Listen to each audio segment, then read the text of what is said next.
ومن رباط الخيل ترهبون به عدو الله وعدوكم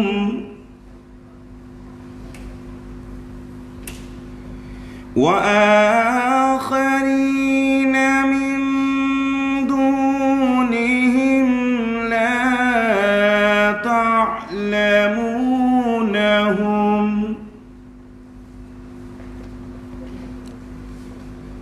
الله يعلمهم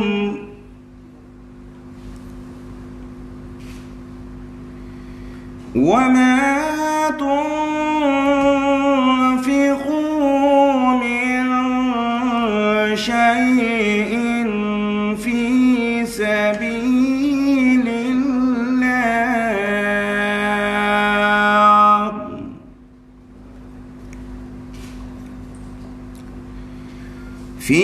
سبيل الله يوفى إليكم وأنتم لا تظلمون۔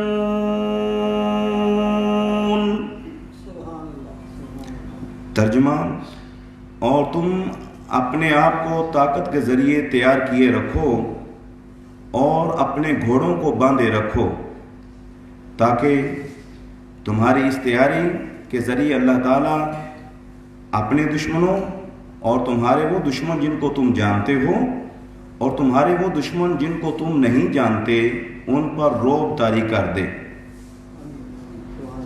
اور جو کچھ بھی تم اللہ تعالیٰ کے راستے پہ خرچ کرتے ہو اس کا پورا پورا تمہیں اجر دیا جائے گا اور ایک ذرہ برابر بھی تم پر ظلم نہیں کیا جائے گا۔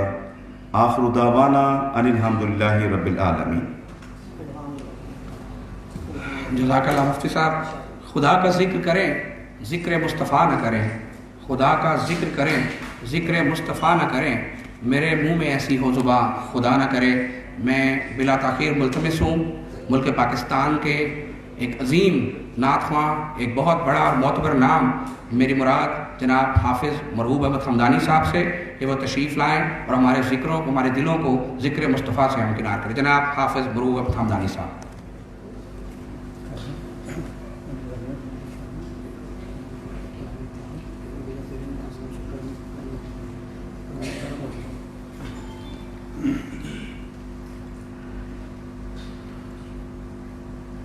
کرم مانگتا ہوں، عطا مانگتا ہوں، الہی میں تجھ سے دعا مانگتا ہوں.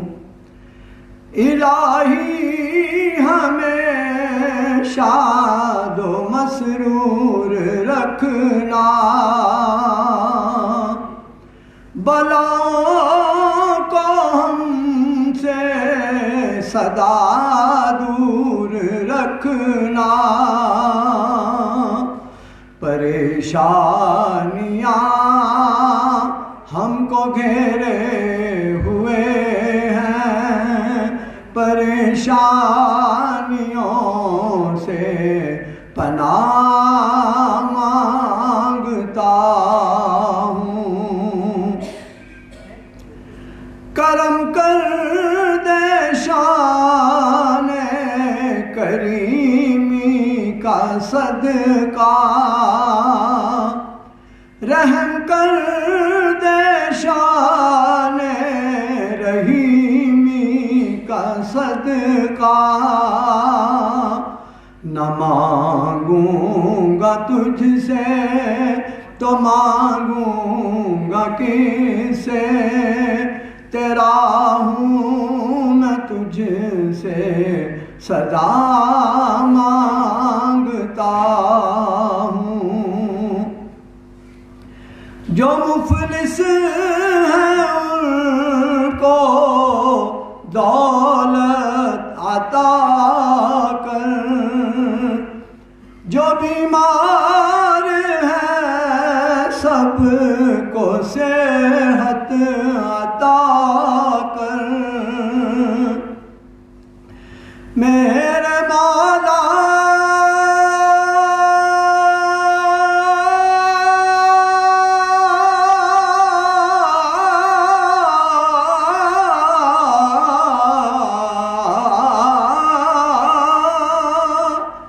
جو بیمار ہیں سب کو صحت عطا کر، جو بیمار ہیں سب کو صحت عطا کر.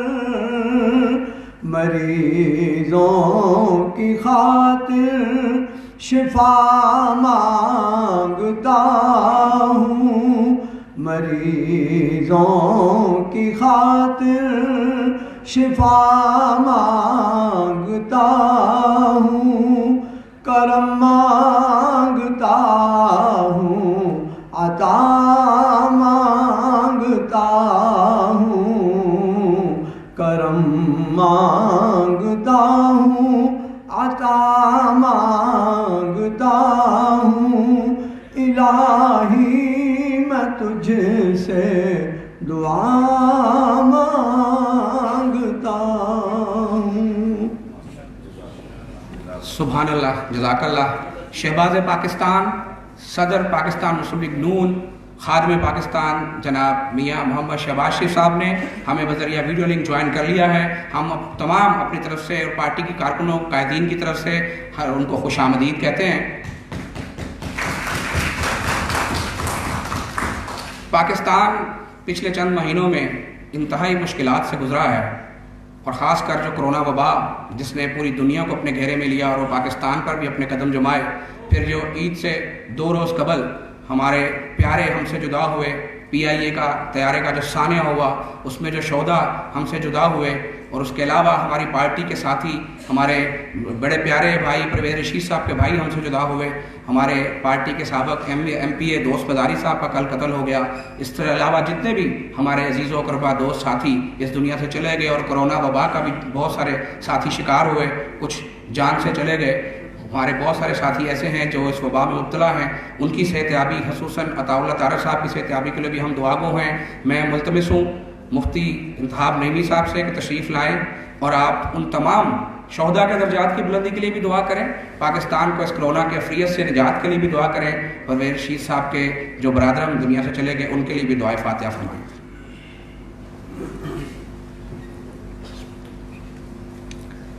بسم اللہ الرحمن الرحیم۔ اللہم صلی علی سیدنا و سندنا و مولانا و مأوانا و ملجانا محمد وآلہ و صحبہ وبارک وسلم۔ اللہم انت السلام و منک السلام، تبارک ربنا و تعالیت یا ذا الجلال والاکرام۔ شہنشاہی کائنات، اس پر نور تقریب کے آغاز میں جو تلاوت کلام پاک کی گئی، بارگاہ سمدیت میں جو حمد کے کلمات پیش کیے گئے، مالک مولا سب کو اپنی بارگاہ میں قبول فرما لے۔ میرے مولا کائنات نبی کریم رؤوف الرحیم علیہ السلام کے وسیلہ جلیلہ سے جناب سیدنا آدم علیہ السلام سے لے کر آج تک جتنے مسلمان فوت ہو چکے ہیں، بالخصوص ہمارے بھائی جناب پرویز رشید صاحب، ان کے برادر، اور اس پارٹی کے جتنے مسلمان، خاص طور پر پی آئی اے کے سانحے میں جو مسلمان شہید ہوئے، اور جو کرونا وائرس میں جتنے مسلمانوں نے جام شہادت کو نوش فرمایا، میرا ان سب کی ارواح کو اس کا ثواب پیش کرتے ہیں، قبول فرما لے۔ اے پروردگار عالم، تو کریم رحیم ہے، تو شافی الامراض ہے، تو اس سے تیرے حبیب مکرم صلی اللہ علیہ وسلم کے وسیلہ جلیلہ سے یہ عرض کرتے ہیں، اس کرونا وائرس کو پوری انسانیت سے بالعموم اور بالخصوص اہل پاکستان سے نجات عطا فرما دے، اس کو دور فرما دے۔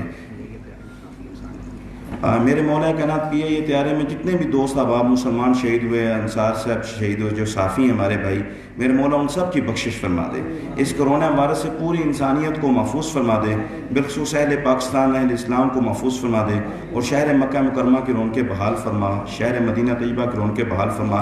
اے اللہ ہمارے قائدین کی خیر فرما، اور کرونا وائرس سے پوری انسانیت کو اور رونا وائرس سے اہل پاکستان کو محفوظ فرما دے، اور اس حکومت سے جس نے ظلم و ستم کی انتہا کی ہوئی ہے اور پورے اہل پاکستان پریشان ہے، میرے مولا ان سے جلدی نجات عطا فرما دے۔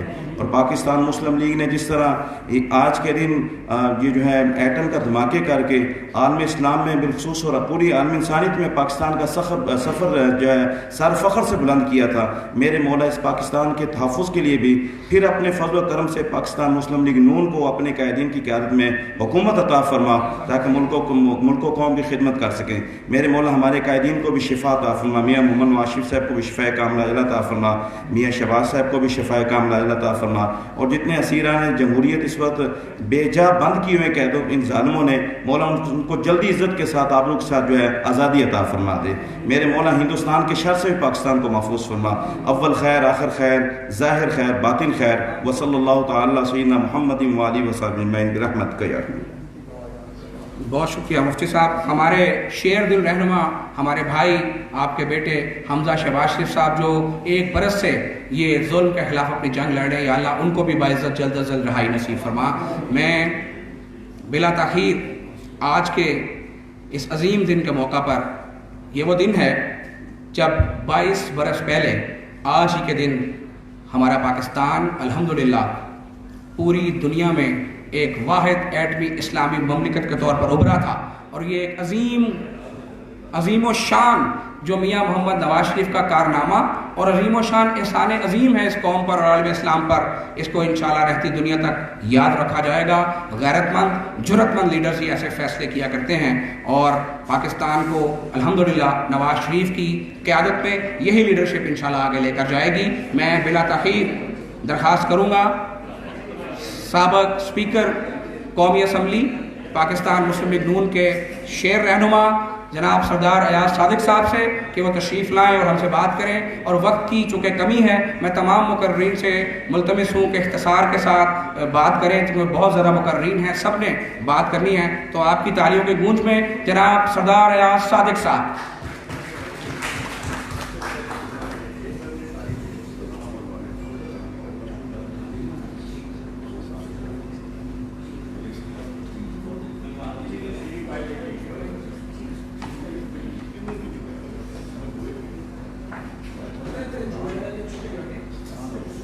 اعوذ باللہ من الشیطان الرجیم بسم اللہ الرحمن الرحیم.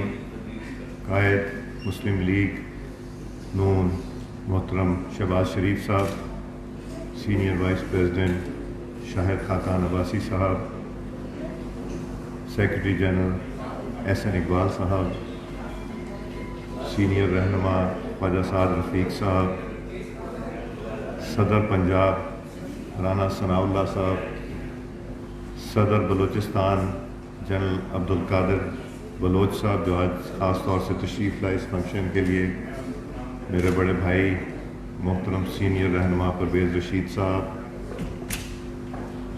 میرے چھوٹے بھائی مرتضیٰ جاوید عباسی صاحب، جنرل عبدالقیوم صاحب، میرے قابل احترام بھائیوں بہنوں دوستوں، السلام علیکم. مجھے بلانے سے پہلے ہی جنرل سیکرٹری لاہور نے تاکید کر دی کہ مختصر گفتگو کریں، مگر آج کا دن ایک ایسا ہے جس دن میں مسلم لیگ نون کو فخر ہے اپنے قائد پہ، اپنی لیڈرشپ پہ، جنہوں نے ان حالات میں جن حالات میں امریکہ سے دباؤ تھا، دنیا کے دوسرے ممالک سے دباؤ تھا کہ پاکستان ہندوستان کا جواب نہ دے ایٹمی دھماکے کر کے، مگر سننے میں تو بہت باتیں آتی ہیں.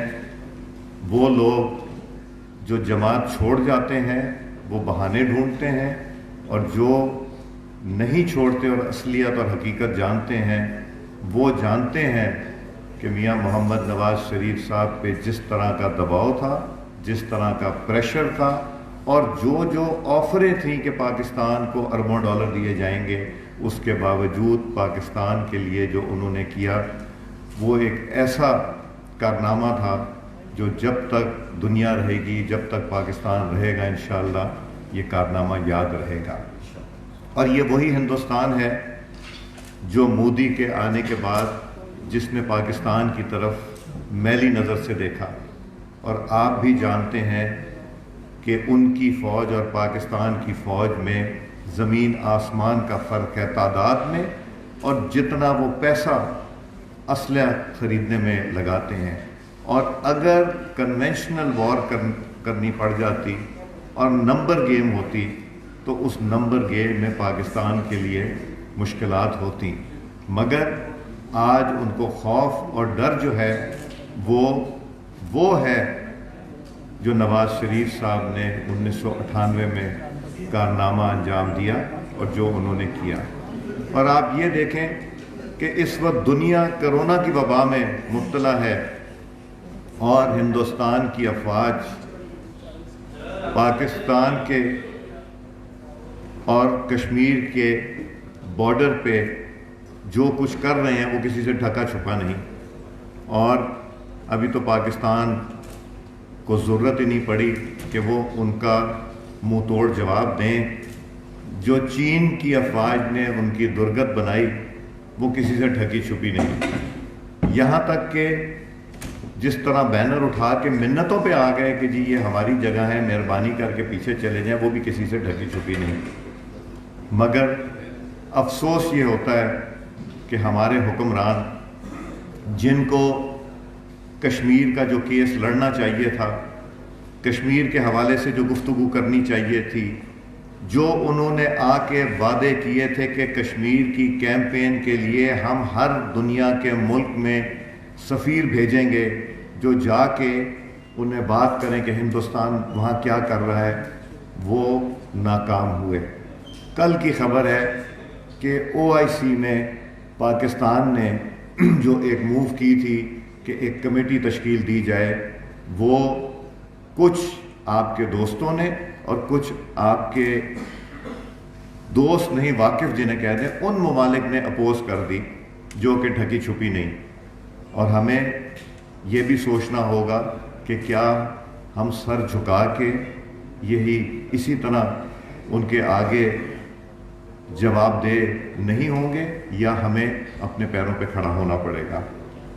ہمارے دوستوں نے جو OIC میں کیا، یہ حکومت پاکستان کی کمزوری نظر آتی ہے، نہ صرف اس فیلڈ میں مگر جس طرح بار بار آپ جانتے ہیں کہ قومی اسمبلی میں ریکوزیشن ہم نے کی اور حکومت کی یقین دہانی پہ کہ ہم سیشن بلائیں گے، نہیں بلایا، ہم نے ریکوزیشن واپس لی مگر انہوں نے سیشن نہیں بلایا۔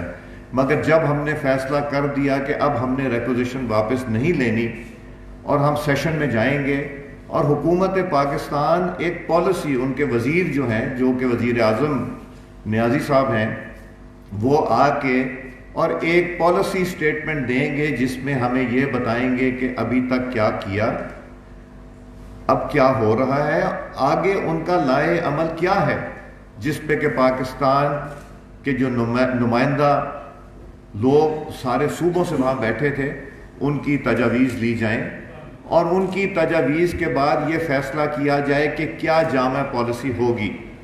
کبھی کہتے ہیں لاک ڈاؤن، کبھی کہتے ہیں کھول دو، کبھی کہتے ہیں اشرفیہ نے لاک ڈاؤن کیا۔ وہ کون سی اشرفیہ، یہ ہمیں بھی بتائیں، جو وزیر اعظم کے قابو میں نہیں، جو لاک ڈاؤن جنہوں نے ان سے پوچھے بغیر کر دیا، شاید ان کو یقین بھی نہیں کہ وہ وزیر اعظم ہے۔ میں سوچ رہا تھا کہ جس طرح نواز شریف صاحب کوئی سانحہ ہوتا تھا، شہباز شریف صاحب گرمی، سردی، بارش، آندھی، طوفان میں اس جگہ پہنچ جاتے تھے۔ وہ تو لاہور شہر کی گلیوں میں پہنچ جاتے تھے جب بارشیں آتی تھیں اور کھڑے ہو جاتے تھے۔ اور یہ ایک وزیر اعظم نیازی جس نے یہ گوارا نہیں کیا کہ وہ کراچی جا کے ذرا صورتحال خود بھی دیکھ لیں، ان کو چھٹی بنانا مقصود تھا اور وہاں جا کے یہ نہیں کرنا۔ یہ ذمہ داری کس کی ہے؟ کس نے اس ملک کو لیڈ کرنا ہے؟ شاید انہیں نہیں پتا کہ انہوں نے لیڈ کرنا ہے، یا شاید ان کے اختیار میں نہیں کہ انہوں نے لیڈ کرنا ہے۔ وہاں پہ جا کے ان کو کم از کم حالات تو دیکھنے چاہیے تھے، کچھ لوگوں کے گھروں میں جا کے تعزیت تو کرنی چاہیے تھی، ان لوگوں کے ساتھ تو کرنی چاہیے تھی جو وردی میں تھے، جو وردی میں اس جہاز میں جو اللہ تعالیٰ کو پیارے ہوئے، جو باقی لوگ تھے جو پاکستان کے رہنے والے، جو پاکستان کے، اور بہت سے شاید ان کے چاہنے والے بھی ہوں گے، وہ پاکستان کے شہری تو تھے۔ تو کیا عمران خان نیازی صاحب کو وہاں نہیں جانا چاہیے تھا؟ یا ان کے لیے اپنی چھٹی یا آرام؟ یہ بار بار کہا جاتا ہے کہ مسلم لیگ نون تو کرونا پہ سیاست کر رہی ہے۔ اگر سیاست کر رہی ہوتی تو مسلم لیگ نون جو سیشن بلایا تھا اس سیشن میں کویسچن آر بھی رکھاتے، کال اٹینشن بھی لگاتے، ایڈجرنمنٹ موشن بھی لگاتے۔ مسلم لیگ نون کی آفر تھی کرونا پہ گفتگو ہوگی اور صرف کرونا پہ ہوگی تاکہ ہم اس ملک کو اس وبا سے بچائیں۔ وہاں وزیر اعظم نے آنا گوارا نہیں کیا۔ وزیر اعظم ہو تو گوارا کرے، اور وہ ہیلتھ منسٹر بھی ہیں۔ تو باتیں بہت کرنا چاہتے ہیں، ہمیں جس جگہ انہوں نے لا کے کھڑا کر دیا معاشی طور پہ۔ اب جب میں ملتا ہوں ان لوگوں کو جو یہ چاہتے تھے کہ ہم تبدیلی آئے، اب ہم ان کو بھی آزما کے دیکھ لیں۔ اب میرا خیال ہے انہوں نے ان سب کو آزما بھی لیا، دیکھ بھی لیا، پرکھ بھی لیا۔ شاید کوئی ان میں اہل ہوتے تو کچھ کام کر دکھاتے۔ مجھے تو ان میں اہلیت، کیپیسٹی، کیپیبلٹی اور کہیں طرح کی کوئی اہلیت نہیں نظر آتی۔ اور اللہ تعالیٰ کو رحم کرے۔ میں تو یہ کہوں گا کہ وقت آنے والا ہے کہ اس بجٹ کے بعد اپوزیشن کو اکٹھا بیٹھ کے یہ فیصلہ کرنا پڑے گا کہ ہم کرنا کیا چاہتے ہیں۔ کیا ہم اسی طرح چلیں گے؟ ہم جمہوریت کو ڈیریل تو نہیں کرنا چاہتے، مگر ٹارگٹ مسلم لیگ نون ہے۔ کہتے ہیں کہ اب احتساب ہوگا اور وہ احتساب سب کا ہوگا۔ احتساب ہو تو نظر بھی تو آئے ہوتے ہوئے، اور دوسرا جو چیزیں پڑی ہوئی ہیں ان کے پاس ان کو بلایا نہیں جاتا، اور مسلم لیگ نون کے قائدین، ورکرز کو نیب کی پیشیاں بھگتنا پڑتی ہیں۔ میں نے پہلے بھی ڈیمانڈ کی ہے اور میں اب بھی ڈیمانڈ کرتا ہوں کہ نیب کو ختم ہونا چاہیے۔ امینڈمنٹ کے بات کرنا چھوڑ دیں، نیب کو ختم ہو، دوسرے محکمے جو ہیں وہ اپنا کام کریں۔ Supreme court of Pakistan, high courts of Pakistan اپنے فیصلوں میں جو کامنٹس دے چکے ہیں، جو لکھ چکے ہیں، وہ کسی سے ڈھکے چھپے ہوئے نہیں۔ اب فیصلہ پاکستان کے عوام نے کرنا ہے، اور جو لوگ یہ کہتے تھے کہ کوریا کا صدر استعفیٰ دے دیتا ہے جب کوئی حادثہ ہو، ہم نے تو یہاں ہر مہینے شیخ رشید کو پٹری سے اترتے دیکھا، میرا مطلب ٹرین کو پٹری سے اترتے دیکھا، اور کبھی ملامت بھی نہیں ہوئی، کبھی شرمندگی بھی نہیں ہوئی، مگر سب سے بڑی اپوزیشن کی پارٹی ہوتے ہوئے، پاکستان کی سب سے بڑی پارٹی ہوتے ہوئے، میرا خیال ہے وقت آ گیا، ہماری تنظیم سازی مکمل جب ہوگی، اس کے بعد مسلم لیگ نون کو گھر بیٹھنا جو ہے وہ پاکستان کی حفاظت نہ کرنے کے برابر ہے۔ میں آپ سب کا شکر گزار ہوں، میں نے تھوڑا زیادہ وقت لے لیا عمران نذیر صاحب، میں معذرت خواہ بھی ہوں، اور میں دعا گو ہوں اللہ تعالیٰ ہمارے قائد میاں محمد نواز شریف صاحب کو اور شہباز شریف صاحب کو جلدی لائے، اور ہمارے لیے جو لڑائی لڑنے والے جوان کچھ یہاں بیٹھے ہیں، جس میں سعد رفیق صاحب، احسن اقبال صاحب، شاہد خاقان صاحب، رانا ثناء اللہ صاحب اور حمزہ شہباز صاحب، جو اس وقت بھی ہماری لڑائی لڑ رہے ہیں، اور ایک بے گناہ آہت چیمہ جس کے خلاف کچھ بھی نہیں نکلا، جو صرف شہباز شریف صاحب کے خلاف وعدہ معاف گواہ نہ بننے کی سزا وہ کاٹ رہا ہے، اس کو بھی میں اپنا ہیرو سمجھتا ہوں۔ میں آپ سب کا شکر گزار ہوں جو ہمارا لائن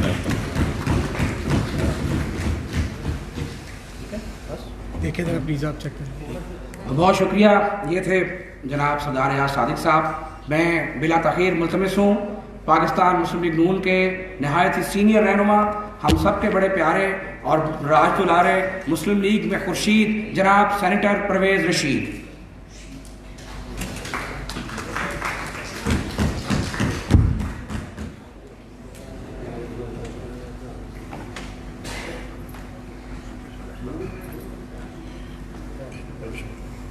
بہت بہت شکریہ۔ میں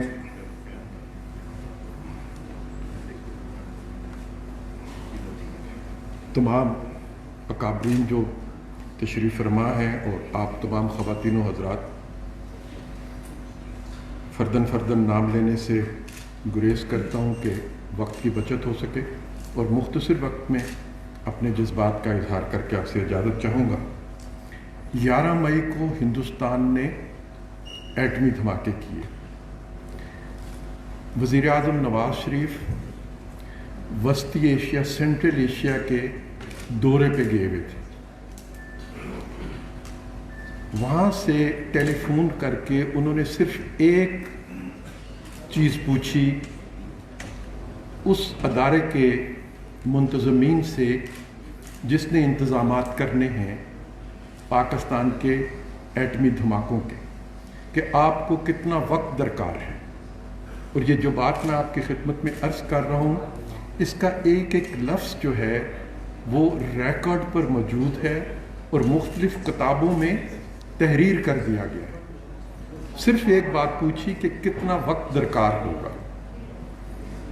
وزیر اعظم کو بتایا جاتا ہے کہ اس کام کے لیے 3 ہفتے چاہیے۔ وزیر اعظم 3 ہفتوں کا وقت دینے کے لیے آمادہ نہیں ہوتے، اور بات چیت کے ذریعے کم سے کم وقت کے لیے جو درکار ہونا چاہیے اس پر اپنی آمادگی ظاہر کرتے ہیں، جو 17 دن کا بنتا ہے، کہ اگر 17 دن کا وقت مل جائے تو دھماکوں کا انتظام اس وقت میں کیا جا سکتا ہے۔ 11 مئی کو ہندوستان نے دھماکہ کیا، اور ٹھیک 17 مئی کو 28 مئی کو ٹھیک 28 مئی کو یعنی 17 دن جو کہ منیمم وقت بنتا ہے، اس کا جواب پاکستان کے وزیر اعظم کی ہدایت پر پوری دنیا میں اور ہندوستان نے جس نے دھماکے کیے تھے اس کو پہنچا دیا گیا۔ اس کو کہتے ہیں قیادت، اس کو کہتے ہیں کہ جو امانت قوم نے کسی وزیر اعظم کے حوالے کی ہے، اس امانت کو دیانت سے ادا کرنا، اور یہ تاریخ کا حصہ ہے کہ نواز شریف نے اپنی امانت کو دیانت سے ادا کیا، ایک فرض ان پر عائد ہوا، انہوں نے ایک لمحے کی تاخیر نہیں ہونے دی۔ اور پھر کلنٹن خود اپنی کتاب میں لکھتے ہیں، جو اس وقت امریکہ کے صدر تھے، کہ میں نے نواز شریف صاحب سے کہا کہ $5 بلین، 5 ارب ڈالر، یہ 98 کی بات ہے، 1998 کی، اس زمانے میں $5 بلین صدر کلنٹن خود اپنی کتاب میں تحریر کرتے ہیں، مائی ڈیز ان وائٹ ہاؤس۔ آج پاکستان کا وزیر اعظم، جو آج کا وزیر اعظم ہے، وہ 200، 400، 500 ملین ڈالر کے لیے دنیا کے سامنے کشکول لکھ کے پھرتا ہے اور ڈکٹیشن بھی قبول کرتا ہے۔ دھماکوں جیسے بڑے کام کرنے کی تو اس میں جرت نہیں، چھوٹے کاموں پہ ڈکٹیشن قبول کرتا ہے۔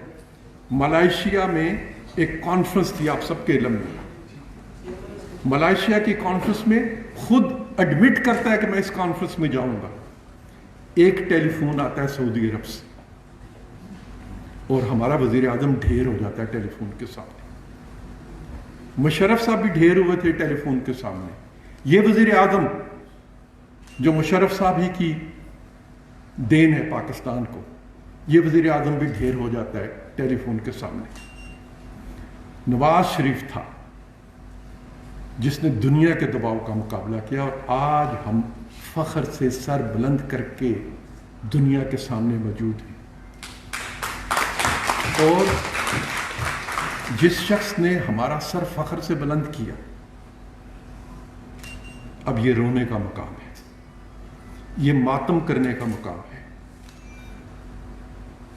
کیا اس شخص کے سر کو بلند کرنے میں میں اور آپ کوئی کردار ادا کر سکے؟ ہم نے اپنا فرض ادا نہیں کیا۔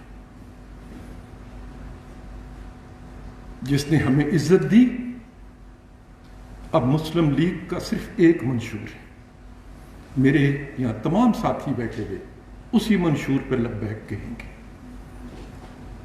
کہ ہم اپنے قائد کی عزت کو اپنی زندگیوں میں اسی ملک میں سرخرو ہوتے ہوئے دیکھیں گے۔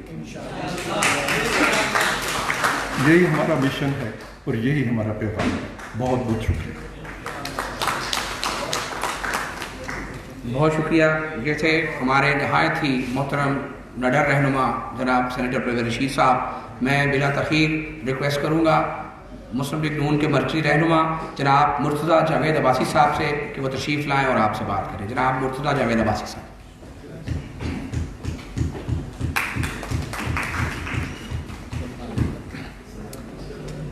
بسم اللہ الرحمن الرحیم۔ صدر پاکستان مسلم لیگ جناب شہباز شریف صاحب، مرکزی قیادت جو سٹیج پہ بیٹھی ہے، اور مسلم لیگ نواز شریف کے جانسار ساتھیوں، آج کے اس دن کے حوالے سے میں مختصراً دو باتیں کروں گا۔ پہلی بات تو یہ ہے کہ ہم اپنے اس محسن پاکستان کو، جس نے ہر قسم کے پریشر اور آفرز کو ایک طرف رکھ کے اپنے جذبہ ایمانی سے، جذبہ حب الوطنی سے، اور جو بحیثیت وزیر اعظم ان کی ذمہ داری سے تھی، اس کے تحت جو اپنا فرض انجام دیا، پوری پاکستانی قوم کا سر فخر سے بلند کیا، میں اپنی طرف سے اور پوری قوم کی طرف سے اپنے قائد نواز شریف صاحب کو خراج تحسین پیش کرتا ہوں۔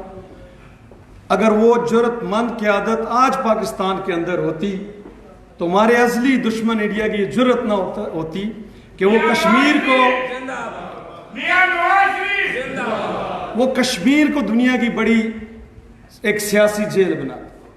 ہمارا یہ یقین ہے خدا کے فضل و کرم سے کہ ہمارے قائد کا جو جذبہ ایمانی ہے نواز شریف صاحب کا، اور ان کی جو یہ ٹیم یہاں بیٹھی ہے، آج جن بحرانوں میں ایک نائل حکومت کی ناکام پالیسیوں کی وجہ سے یہ قوم گری ہوئی ہے، اور مستقبل جو ہمیں تاریخ نظر آتا ہے، یہ ہمارا یقین ہے اس ٹیم اور ہمارے قائد نواز شریف کی صورت میں خدا کے فضل و کرم سے ان بحرانوں سے پاکستان کو ہم نجات دلائیں گے، اور وہ دن بہت جلد اللہ کے فضل و کرم سے آئے گا جب عزت کے ساتھ اور دوبارہ 2/3 سے زیادہ اکثریت کے ساتھ ہم محسن پاکستان انشاءاللہ نواز شریف صاحب کو پاکستان میں لائیں گے عزت کے ساتھ، اور جو ان کا بیانیہ ہے خدا کے فضل و کرم سے وہ آج کوئی مسلم لیگ کا بیانیہ نہیں ہے، وہ پوری قوم کا بیانیہ بن چکا ہے، اور انشاءاللہ تعالی اللہ اس بیانیے کو سرخرو کرے گا۔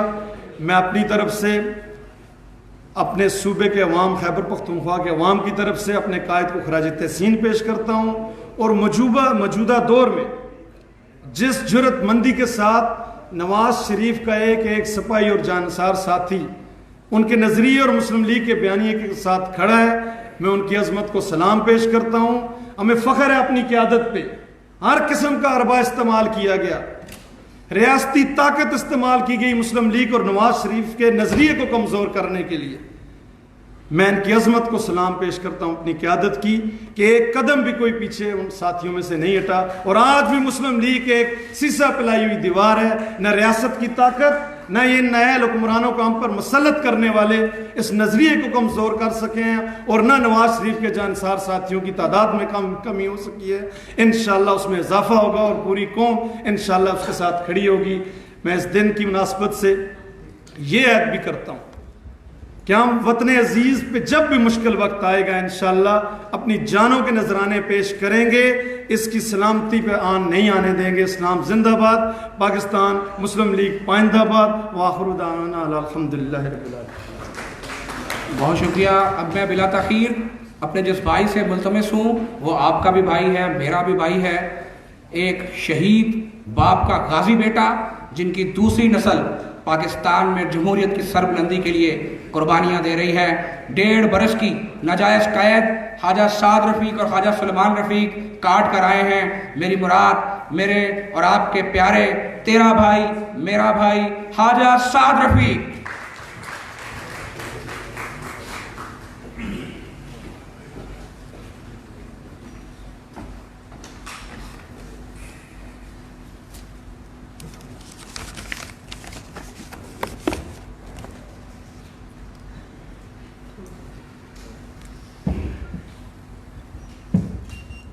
بسم اللہ الرحمن الرحیم۔